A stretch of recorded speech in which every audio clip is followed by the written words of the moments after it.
Saya Dr. Olivia Tantana, SPTHT. Hari ini kita akan membahas tentang benda asing di hidung atau corpus alienum di hidung. Kelainan ini tingkat kemampuannya adalah 4A, sehingga kita sebagai dokter umum diharapkan dapat menangani hingga tuntas. Benda asing pada hidung merupakan keberadaan benda asing yang berada pada kafum nasi.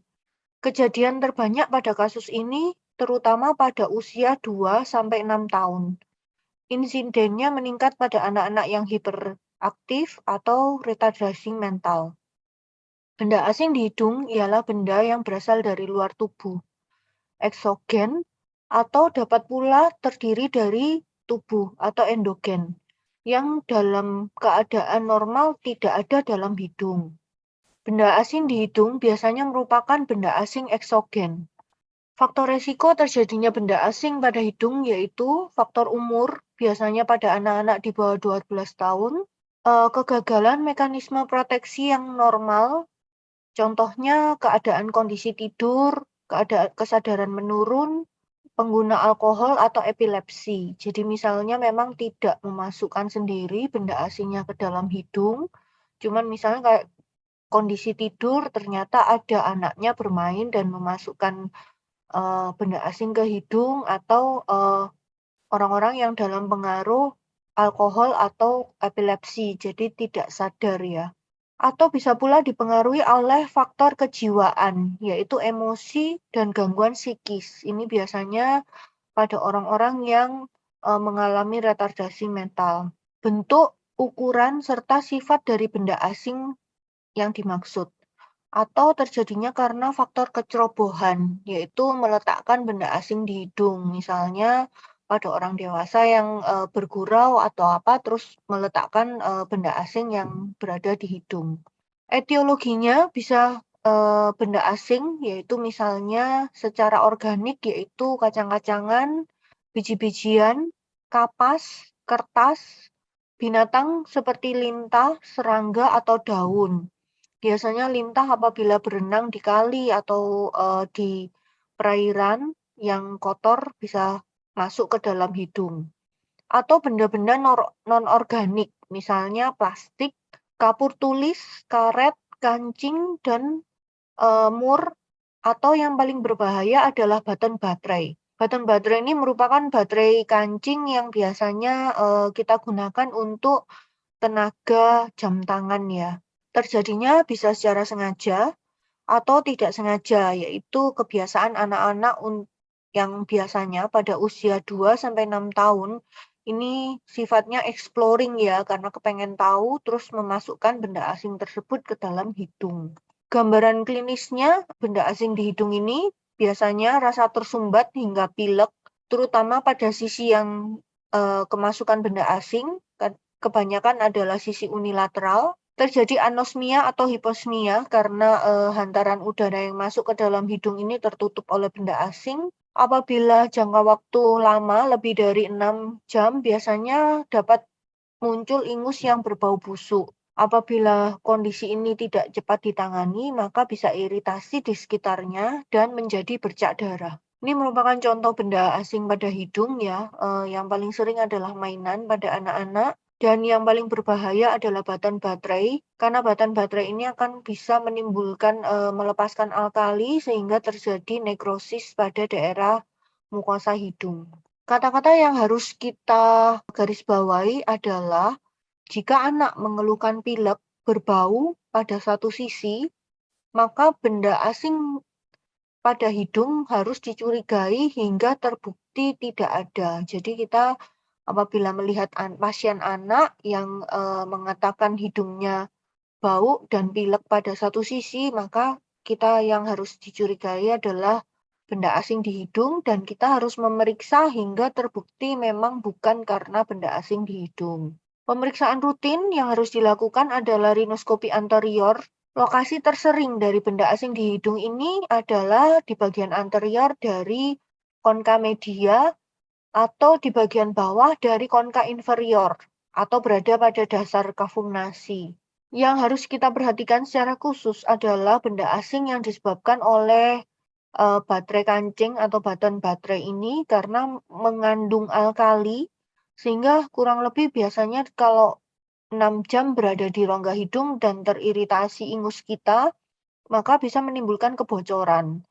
Kebocoran ini karena basah, kandungan basah yang cairan dari baterai di hidung ini, maka bisa menyebabkan mukosa tersebut mencair, nekrosis tapi mencair, atau biasa kita sebut sebagai liquefaction, sehingga menimbulkan perforasi dari septum nasi dan edema yang hebat pada mukosa hidung.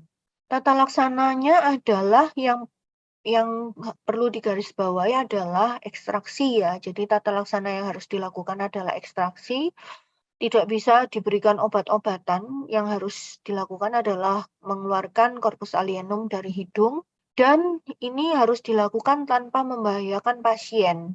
Biasanya instrumen yang bisa dilakukan adalah kunam, atau forceps atau pinset, yang ujungnya dapat memegang dengan baik, atau dapat pula digunakan untuk objek yang kasar dan mudah dipegang seperti kertas. Apabila manik-manik atau monte atau kelereng, maka yang harus dilakukan adalah menggunakan pengait atau ekstraktor bengkok. Ini lebih tidak berisiko dibandingkan kunam, forceps atau pinset. Karena benda-benda seperti monte atau manik ini kan sifatnya licin ya. Jadi kalau misalnya kita paksa untuk melakukan pinset, mengambil dengan pinset, biasanya malah akan lompat ke dalam. Bagaimana cara mengambilnya? Instrumen dimasukkan melewati benda asing secara lembut ya. Jadi pelan-pelan tapi jangan ragu-ragu. Jadi harus cepat dan tepat ya, secara gentle. Benda asing ini ditarik ke arah anterior dan melewati dasar kafum nasi. Apabila pasien tidak kooperatif, misalnya bayi, maka dapat dilakukan secara pembiusan total. Bagaimana tata laksana yang baik tanpa membahayakan pasien? Yaitu kita sebelum melakukan tindakan, instrumen yang akan dipakai ini harus disiapkan dulu secara tepat dan sesuai. Selanjutnya, posisi memangku anak ini memegang peranan penting ya. Jadi kondisi orang tua dan perawat atau orang-orang yang membantu kita untuk memfiksasi atau memegangi anak ini sangat penting. Usahakan ekstraksi hanya dilakukan dalam 1 kali usaha, sehingga kasus ini memerlukan keterampilan untuk mengambil. Apabila kalian tidak yakin bisa mengambil, maka lakukan rujukan, karena apabila kita melakukan berkali-kali, ini menimbulkan trauma iatrogenik atau edema sehingga atau perdarahan pada daerah kafum nasi, sehingga proses ekstraksi ini akan menjadi sulit karena lapangan pandang akan tertutup oleh darah, sehingga susah untuk melihat, mengidentifikasi letak-letak dari corpus alienum tersebut. Hindari mendorong corpus alienum ke arah belakang, karena ini akan menyebabkan benda asing itu terdorong ke arah trakeobronkial dan menimbulkan obstruksi jalan napas. Ini akan bahaya. Atau apabila terdorong ke arah belakang dan masuk ke bronkus, maka proses pengambilannya akan lebih berbahaya. Ini merupakan contoh cara memangku yang tepat ya. Jadi kaki anak ditaruh di antara kaki orang tuanya, tangan dari orang tuanya memfiksasi kepala, dengan tangan lain mendekap erat dari sang anak.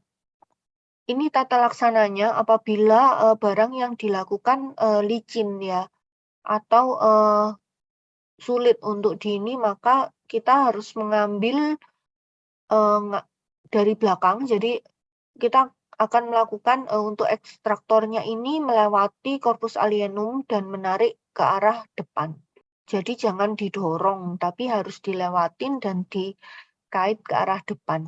Farmakoterapi, pemberian antibiotika sistemik perlu diberikan selama 3-5 hari apabila terjadi laserasi pada mukosa hidung. Corpus alienum di hidung ini telah menimbulkan infeksi daerah hidung maupun sinus, maka perlu diberikan antibiotika sistemik selama 5-7 hari.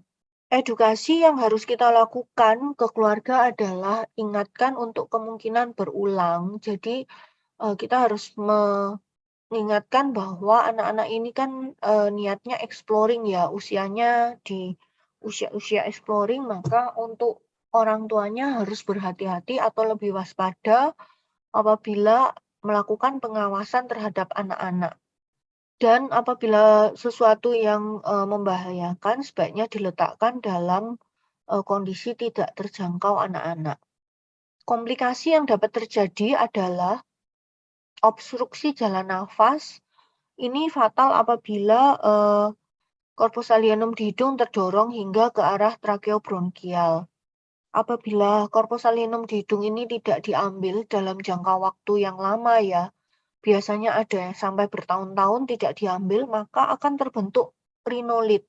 Rhinolit ini merupakan corpus alienum di hidung yang dia membatu dan lengket ke mukosa sekitar hidung, sehingga menimbulkan iritasi dan apabila dilakukan ekstraksi maka akan berdarah.